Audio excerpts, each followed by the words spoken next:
وزیر اعظم شہباز شریف نے اسلام آباد میں خودکش حملے سے متاثرہ مسجد کا دورہ کیا۔ انہوں نے خودکش حملہ آور کو روکتے ہوئے شہید ہونے والے اون عباس کے ورثاء کے لیے 1 کروڑ روپے امداد کا اعلان کیا۔ شہداء کے لواحقین اور زخمیوں کے لیے بھی مالی امداد کا اعلان کیا گیا۔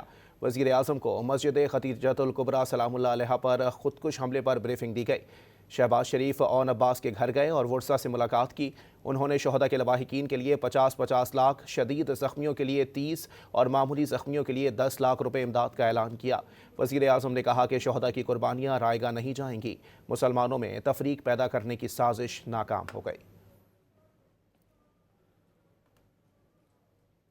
سب سے جو ایک مثبت بات سامنے آئی کہ تمام مکاتب فکر کے علماء کرام نے اس کی شدید مذمت کی اور قومی یکجہتی اور قومی فروغ کی بات کی، اور یہ جو ناپاک سازش تھی مسلمانوں میں تفریق پیدا کرنے کے لیے اور ان کے اتحاد کو ضرب لگانے کے لیے، یہ ناپاک کوشش مکمل طور پر دفن ہو گئی ہے۔